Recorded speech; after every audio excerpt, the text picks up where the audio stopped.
need to press go here? No, I think I've turned on our. Oh yeah, it's cool. It's been going for 8. So the last 8 minutes and 21 seconds has been recorded here. Hope nobody said anything that they will regret later. And on that topic, we are video recording here, so That's not admissible in court. and the purpose of that is so that the folks at Antelope Valley and elsewhere who couldn't make it to this meeting can see it on the web later. It will be posted, and I'll send out the link to that. So keep that in mind as you think about opening your mouth. First order of business, cell phones, please mute them. And as always, if you have a conversation that needs to take place that's not relevant to this, please go outside. Otherwise, hand in the air and I'll recognize you. So, first order of business is to take a look at the meeting minutes from October 28th. And we need to get those approved.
Thank you, Lori. Lori moves to approve the minutes as submitted. Is there a second? Thank you, Shelley. Any discussion? Okay, all in favor? Aye. Opposed? Abstain. Thank you.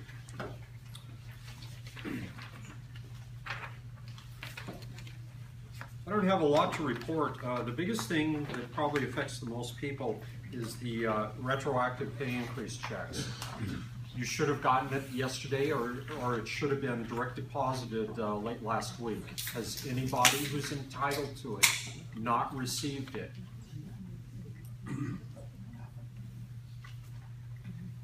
Were you hired after July 1st? Yeah, it was the 9th, I'm sorry. 9th of July? Yeah, that's why I'm not getting that. If anybody was hired after July 1st, your appointment letter has to state that you will receive any negotiated payroll increases. So, unless it states that, I'm sorry.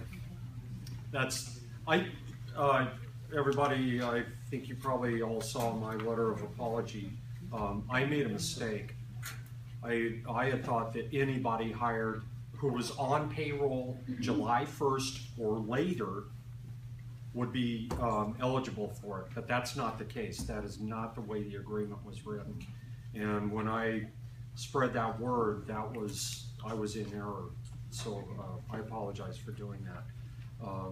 But unfortunately, you could go to HR. I already went over there and they explained that to me. They said that you're not they eligible. said the same thing you're saying. Yeah, so I'm sorry. Well, if it was, that was the way it was, you know. I just want to find out why everybody was looking at, ooh, they're getting checked. Yeah, unfortunately. Yeah. And that's the way, and I don't understand why it was negotiated that way. It's, it just seems silly. But that was apparently what, and I'm sure that our bargaining team fought to have everybody included. You don't think they did it on purpose? Management insisted on it for some reason. Bargaining team, I'm sure, put up a fight. Frank, do you have any insight on that? Yeah.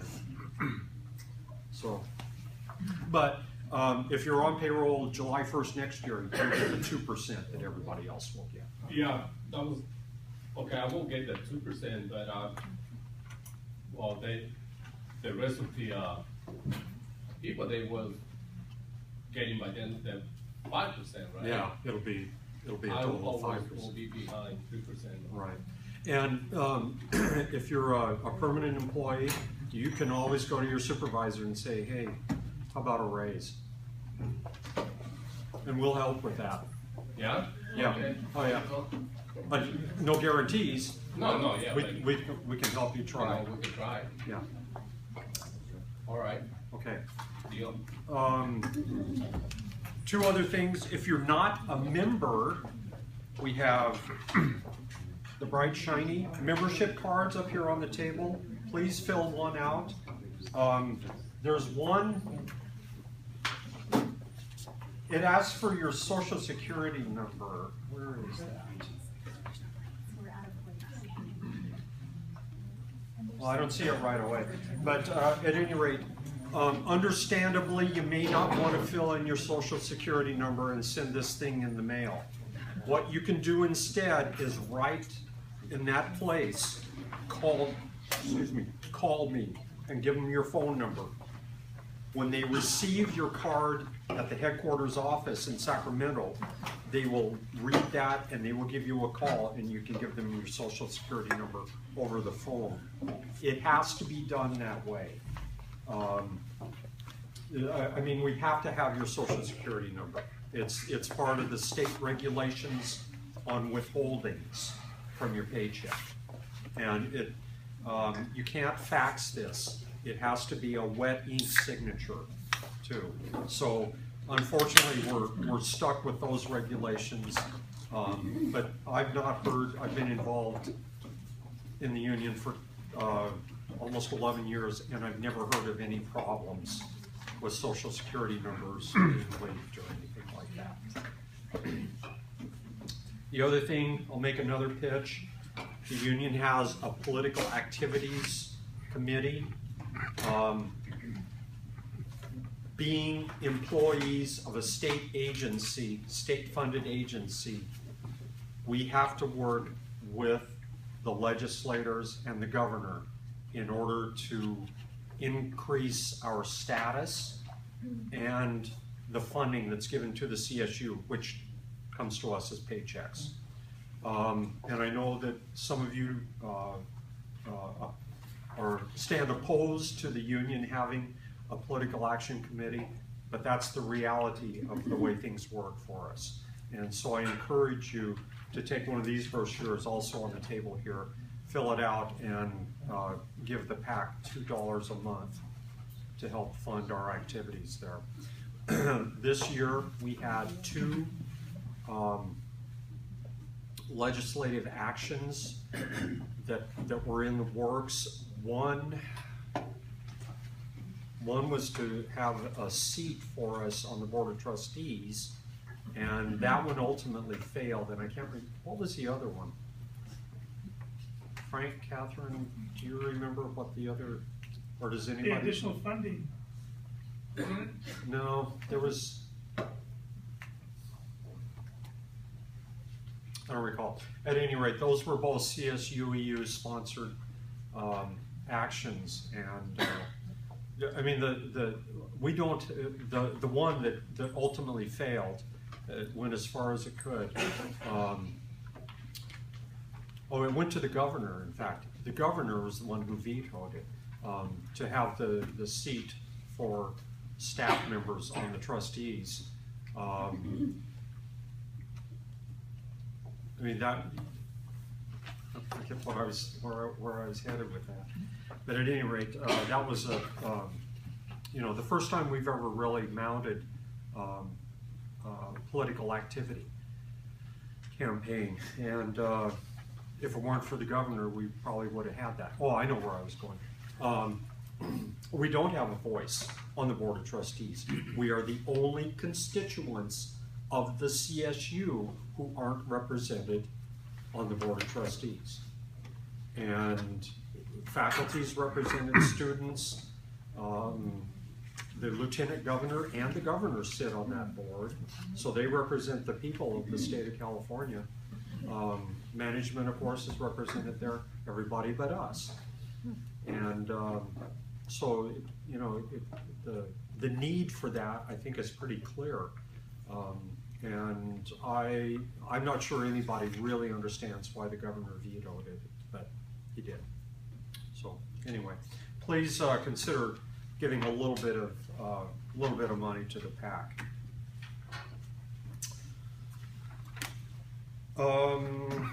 In terms of administration on campus, we're seeing some major changes. The provost has already left for Cal Poly Pomona. She's the new president there. And there is an interim, Dr. Knudsen from, forget, what's their acronym now? SSE. Things change so much. And then Mike Neal is retiring.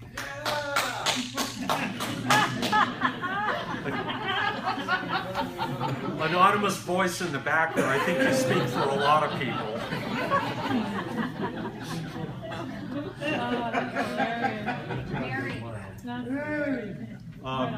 In the interim, Kelly Garcia will be filling for Mike in that position, and we don't know exactly how that's going to trickle down into HR, because now, you know, HR is going to be shorthanded. So we'll wait and see how that goes. We think generally it's going to be a better situation in the BAS area. So that's about all I have to report. Can I answer any questions quickly?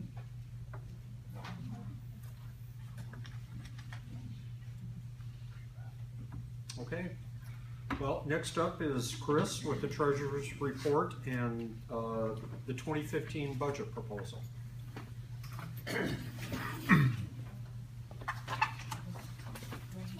You don't go talk. Okay. Yes, ma'am. I shan't go Only far. because the changes on the budget. Right, okay. The third page is the treasurer's report. And I kind of have in the introduction, I did not include this meal, but without this meal, we should have a carryover of $4,391.50. So whatever this cost subtracted from that, that should be our carryover for the new year. But otherwise, we're doing good. Otherwise, with our expenses, we're being frugal. I might interject here. The statewide finance committee only allows chapters to carry over a $5,000 budget surplus at the end of each calendar year. If you carry over beyond that, your dues income are withheld until that balance drops below $5,000. So we've never been this close to that, but we're pretty close, and I think it speaks well to the way that we manage our funds. So does anyone have any questions about the treasurer's report?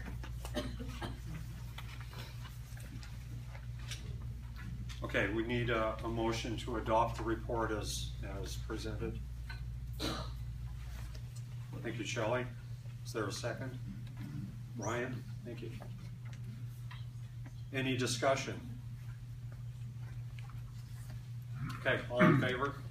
Aye. Opposed? And abstain. Okay, thank you. And then the final page is, we have to sunshine our 2015 budget so we have to sunshine it for 30 days. So we'll give it to you now and then approve it in January. Right, and I might add my email last week, on Thursday I believe it was, that was the official sunshining of the budget. This is our verbal follow-up to that.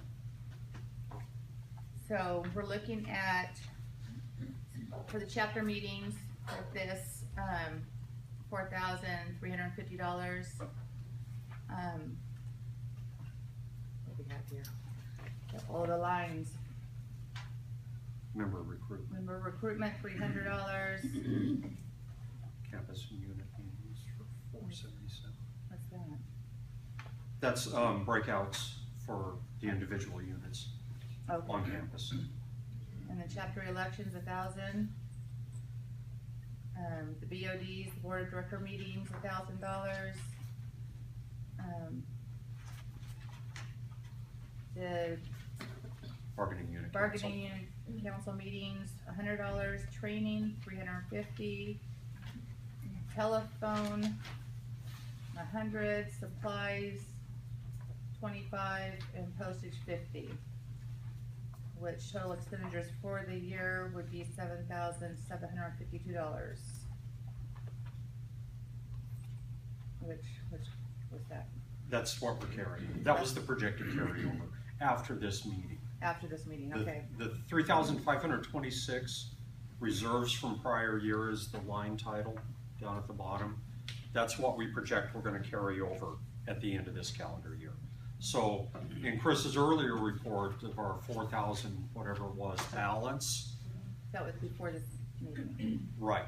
And we take that money, the projected cost for this meeting out of that, and we thought it would come out to about 3,526 to be carried over to next year. Then at the end of next year, the reserves for current year expected carryover, that line again at the bottom, $574. We anticipate that we'll be carrying over at least that much at the end of next year. Historically, we've always carried over far more than we have projected. And so I would expect that number to end up somewhere at least $2,000 next year. So, Okay, Okay. so this is an introductory item. We can't vote on it today, but we will be voting on it at the January 6th meeting. All right? thank you. Okay. Any other questions about that?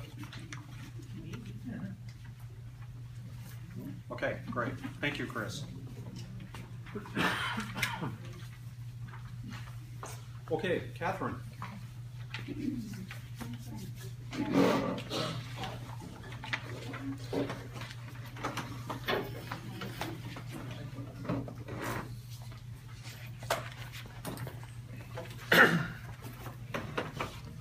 Hello. Welcome. I am Catherine Plunkett, your Chief Steward and the Unit 7 representative. And this is Frank Polito, our Labor Relations Representative, LRR. And he's assigned to our campus from headquarters in Sacramento. You know, I live in Fresno. I also have Fresno State and Cal Poly San Luis Obispo, and aside from Bakersfield, so I do a lot of traveling on the road, to say the least. But he's always available by phone call and a lot by email. Right. Okay, so we have no adverse actions to report right now, which is good. We hear that there are some performance evaluations that have kind of been straggling in. So anybody here still waiting for their July performance evaluation to be given to them by their administrator? Just me? 2, 3? Okay, all right. Well, no news is good news. Let's see, what else? We've been hearing about new and additional duties being assigned. Some of those things are social media tasks, and so this is a new tool. And if you need training, don't be shy about asking for training from your supervisors. And it's always good to copy or blind copy your written request for training to one of the stewards, either Ray, Chris, Leela, me, Diana, or Sonia, or James. Do you have anything? Just a couple things. One is that for those of you that are not familiar with Catherine and myself, we have almost weekly meetings with Kelly Garcia to try to resolve any issues or get information from her as to what's going on and what may impact you guys. And we do the same. We ask questions, try to resolve issues with her, and it usually works pretty good. There's one issue that Ray was going to ask me to talk about later, but I might as well do it now. How many of you, are there any lead workers here? Anybody that's a lead in any classification? One? Okay. One of the, part of the new language in the new contract is going to be about vacation requests, and they're supposed to be going to the appropriate administrator, not the lead person, okay? And what I strongly suggest is that when you put it has to be in writing, and there's timeframes that are now part of this article.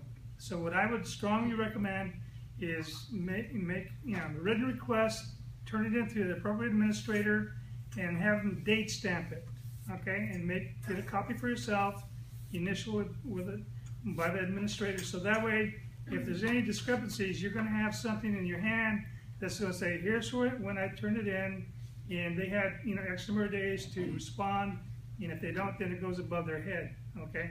So if you don't do it in writing, you don't get a date stamp, we're not going to be able to say, hey, well, it's been 20 or 30 days, no response, because they're going to say, well, I don't remember getting anything from you, okay? So I would strongly urge that you do that. I wonder if your administrator does not want you to do a paper request. Well, that would be in violation of the contract, because the contract calls for a written request to the appropriate administrator. Okay. If And- the administrator is saying that an email is written request. Well, okay, But what if they don't open it, then they've never received then it? same thing. Right. But one of the things that I spoke to Catherine about earlier today is when we have our meeting this afternoon at 1 o'clock with Kelly, we're going to ask her to have all the administrators send out information to each of you saying, for the purposes of requesting vacations, they have to be submitted to either me or somebody else. It's an MPP, but an administrator. That way you guys will know who you have to turn it into, and you will know that here's my request. Can you date stamp it and initial it and give me a copy? And when they say why, it's because I want to have a record of it. In case something happens to your computer or your filing system, I have a copy. Real easy. It's not confrontational. It's just, being cautious. Is there another question? Okay. What else were we going to talk about? Can I ask you a question about that? Yes. What if you work for a department chair and they're considered faculty, not an administrator? Who do you ask for approval? Do you go to your dean's office and ask for approval for your time off, or do you ask your department chair who you directly report to? You always ask your administrator. So in our case, like I work in a department, I would ask my dean. And my dean always says, well, what does Sarah say? Does Sarah have a problem with you being gone this time? And so I know that that's coming, and I tell Sarah, I'm going to be gone. I tell her, I'm going to be gone here, and I'm sending in my request. And she goes, okay. But if you don't have an easy relationship like that with your chair, then you can still inform them that you are going to be asking for this time from the dean, and the dean will probably be talking to that person. You have the right to go to the dean.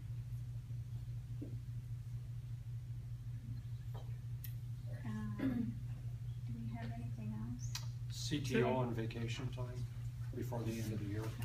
Does anybody think they're going to not be able to use their vacation time that is over and above the maximum that you can carry over before December 31st?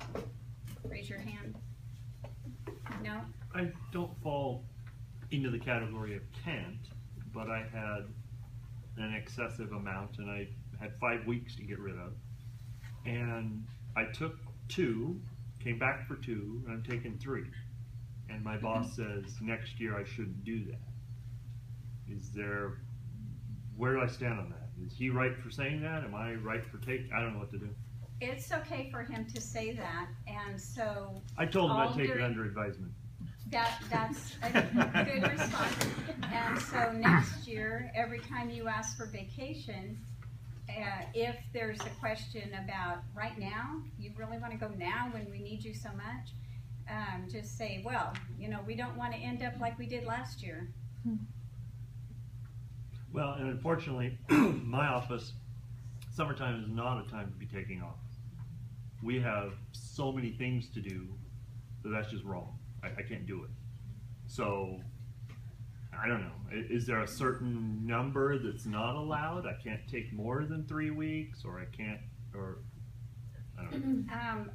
I think if it were me, I would look at next year and develop a proposal and go to your administrator and say, these are the times that I have blacked out for myself that I have to be on campus, and so these are the times that I'm requesting vacation.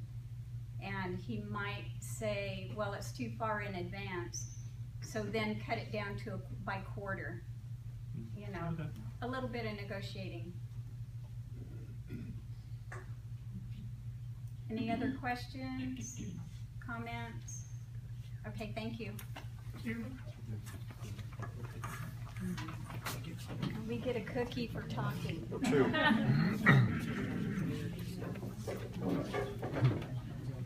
Thank you, Catherine and Frank. Anybody retiring? Gene? Nobody else? Well, stand up, Gene.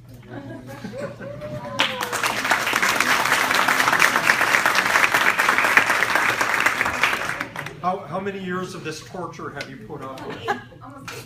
Almost 18. Wow. Good for you. I hope you enjoy your vacation. Your permanent vacation. Okay. Yeah, the carryover limits on CTO is 120 hours at the end of the calendar year. So if you've got more than 120 hours and you can't burn off the rest of it between now and the end of the year, you need to talk to your appropriate administrator immediately. And with vacation, I think it's 324 hours or something like that. It depends on how many years you're. Yeah, it depends on your length of service, but check the contract for that if you suspect that you might be in violation.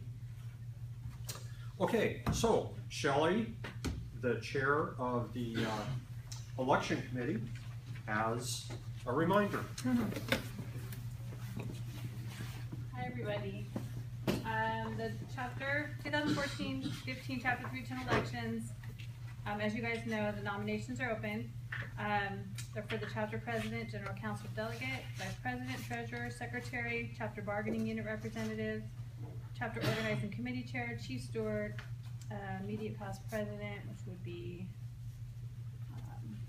the immediate past president, delegates to the general counsel, election. Okay, so I have all the information if anybody needs it for like eligibility terms, time of election, nominations. Our timeline is December 16th. We have to have the nominations into the headquarters, chapter headquarters, so I need to have all of those in. And if you are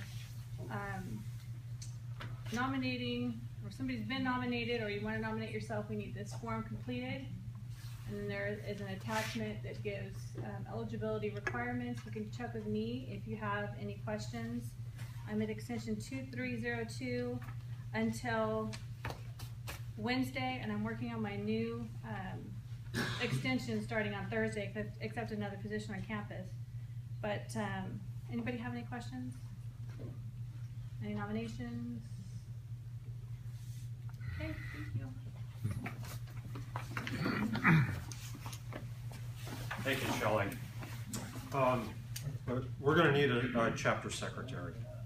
Leila has indicated that she's not gonna be able to return in that position. And so, please, somebody step forward. Okay, so, I want to talk for about 10 minutes, if the computer will wake up, about the impact of the new contract on, there we go, spacebar, not us. What's the impact on most of us? I mean, some of the changes, frankly, are going to affect stewards only and other union activists, but there are quite a few things that will trickle down to each of us at our, or to many of us at our workstations.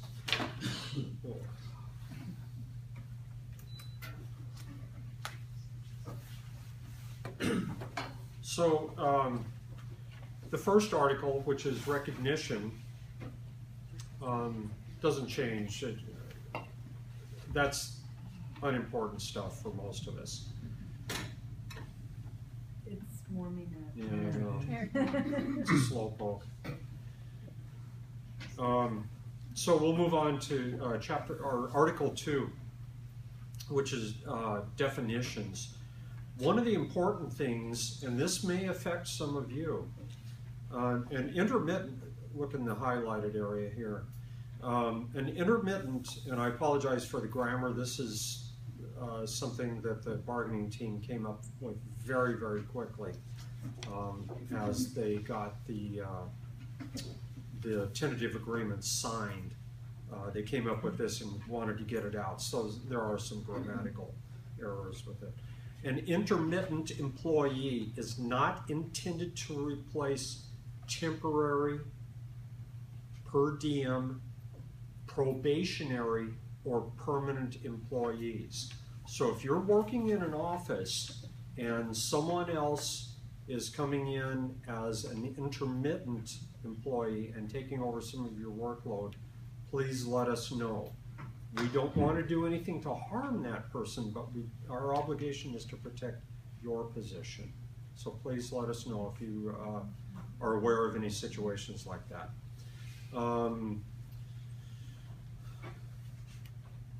Intermittent employees can work only 1,000 hours per year. So that's roughly half time, 20 hours a week. A per diem employee is not intended to replace temporary time-based employees, probationary, or permanent employees. Again, that's a protective measure for all those other positions. Per diem employee, as I understand it, is somebody who's just hired for a day here, a day there. We'll skip down to number 7 here. In grievances, the CSU and CSUEU will endeavor to use email rather than paper in grievance filings and responses.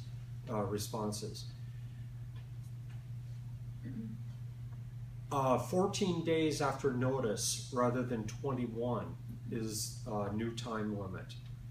So all of this, and there are some others here too that we'll talk about in a minute, all of these are intended to speed the grievance process along. In the past, it has taken forever sometimes to get a grievance through all its steps. And fortunately, we recognize that, but the CSU didn't seem to recognize it. Well, this time they did. And they opted to go with us and make some changes. A written response is now required within 14 days. And I forget what the limit used to be, but it was considerably longer than that. And this one is an important one. The person who can't highlight just that last sentence. The person who hears the informal grievance cannot hear the grievance at another level. We had been in situations where we got stonewalled.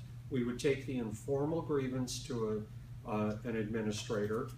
The administrator would deny it. We would elevate at the next higher level of grievance, and we'll go back to the same administrator. That same administrator would deny it for the same reasons. We would elevate it again to another higher level. It would go back to the same administrator, and that person, of course, would deny it again, forcing us to take it to the highest level, which is off campus. So this is an improvement there. Level 2 and 3 grievance meetings must be held within 21 days of the filing. So if Frank files a grievance for a level 2 or 3 status, the hearing has to be held, or the meeting has to be held within 21 days, rather than 21 days of HR receiving the notification. So again, that's an attempt to move things along quicker. Now, I realize that the majority of us are not involved in grievances, but those who have been or potentially will be, this will help you. The complaint procedure. Okay, difference between a grievance and a complaint. A grievance is our allegation that some article of the contract has been violated against one of the employees we represent.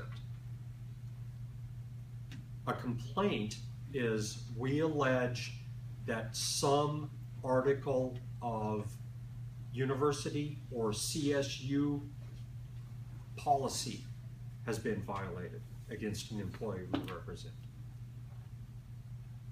The timelines have been changed in the complaint procedure also. Employee status.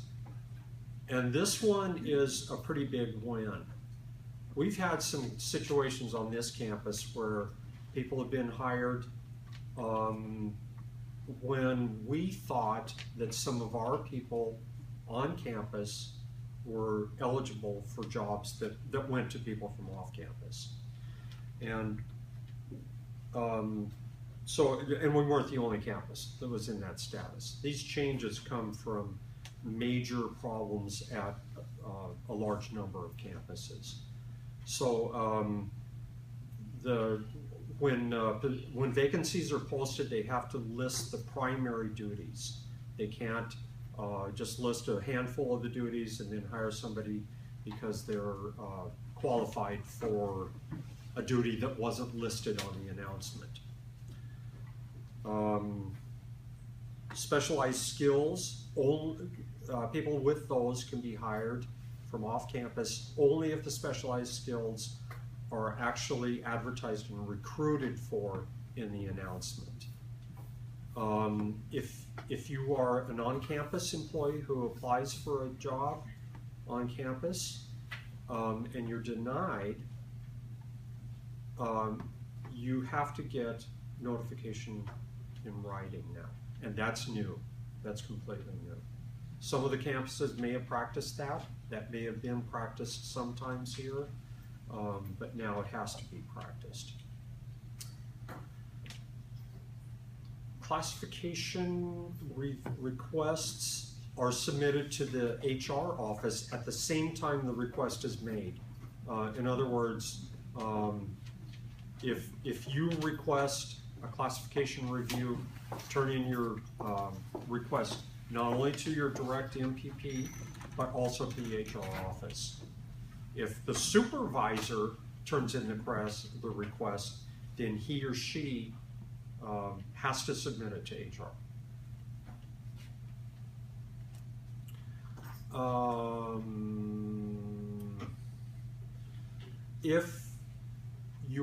If you request and are denied a reclassification, you now have the right to take a union representative with you to make that appeal.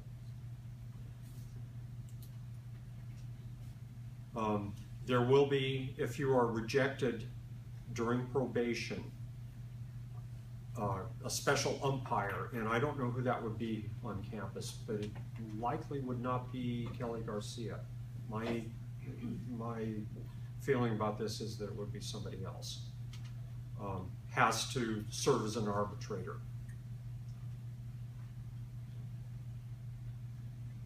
And Mary, you were asking about temporary status. A temporary employee may be granted permanent status after 1 year rather than 2 years. Used to be a 2-year minimum. Okay. Wonder if it's a temporary position. Pardon me? Wonder if it's a temporary position. If it's a temp position, then it can either continue temp for up to 4 years still, like as it used to be able to. But after that, they have to either change it, abolish it, or convert it to permanent.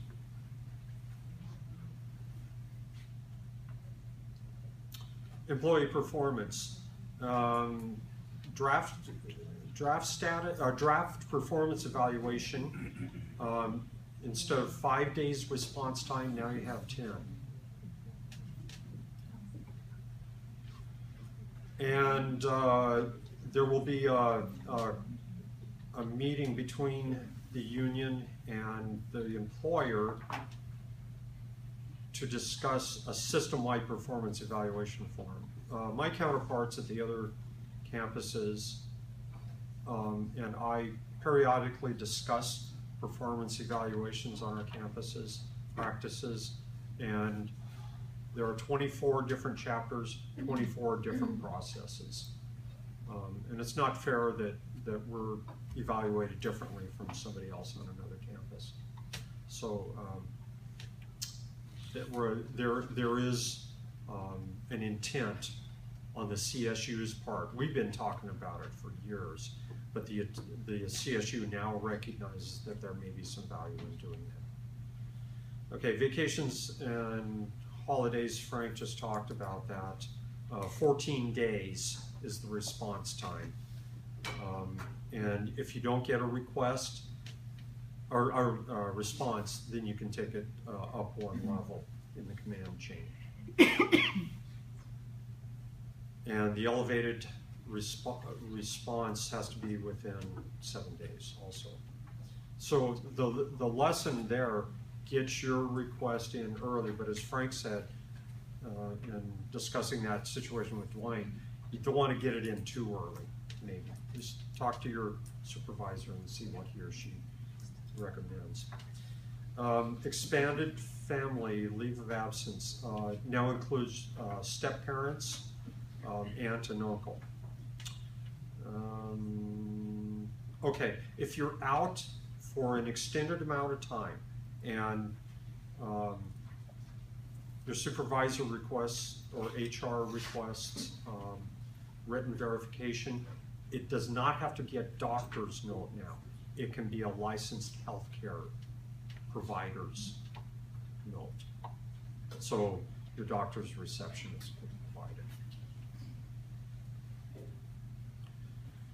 Overtime, meal allowances if you work more than 10 hours in a normal day, when you're not scheduled for that, then you qualify for the meal allowance, up to $15. Plus, of course, your time. Unless you're exempt, I'm sorry if you're exempt. But hopefully you've got a good relationship with your boss so that you work 10 hours one day and 6 the next to even it out to about 8.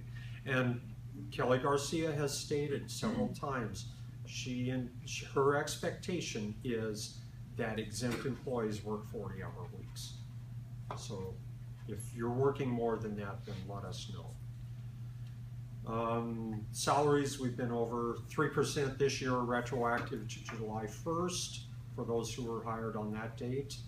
And then it'll become part of the regular paychecks with the very next one that we receive, which should be about January 1st. Next year, 2%, and the following year, 2%. And The maximum, so salary ranges were each hired into a salary range, right? A minimum and maximum point within that range. The minimums do not change. The maximums, however, increase by 3%, and then 2%, and then 2% again after that. So my question is, what difference does it make? Most of us are still at the minimum after 27 years anyway. So. We're still 20% behind. Yeah. But at least, hey, 7% is better than nothing, and it's better than we have gotten in years. I have a question. For those that weren't eligible for the 3% this year because they started after July 1st, they're eligible for the next 2 year 2%? Yes. Okay. Yeah, as long as they're on payroll still on July 1st of 2015. Okay. Yeah. Somebody asked me that and I couldn't answer, so thank you. IRP, a request from a supervisor may include more than one employee, so they can do blanket IRP requests for a work unit. No changes to health care, vision, dental, retirement. It just, yeah, absolutely. We survived how many years of recession with no changes to any of those benefits, and it's going to continue. So another big win there. Okay, so parking is the only giveaway in this contract, and it's a very small one. Management can increase parking fees by $1 per month this year, another $1 per month next fiscal year, and yet another $1 per month in the third fiscal year. 2016-17, that third one would be. The total, they have not done it here, and we have no indication that they're going to. Maybe some of you know something that we don't, but we thought for sure that Mike Neal would jump on this, but he didn't. The maximum they could increase parking by the end of this contract, which will be in 2017, would be $36. And they haven't done that, so.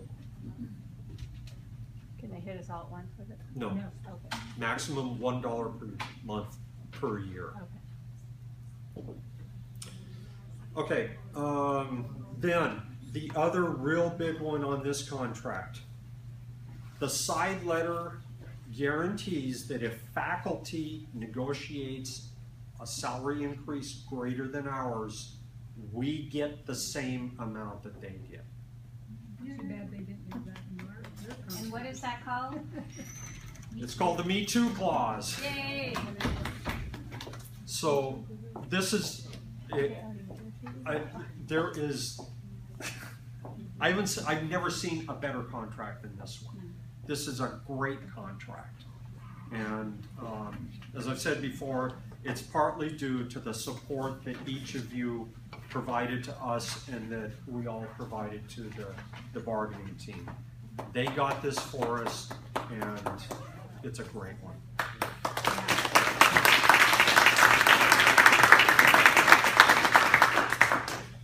Okay, so if you have other questions about that, and I've got some handouts that are this same document. They aren't highlighted the way this one is, but there's some copies up there if you need one.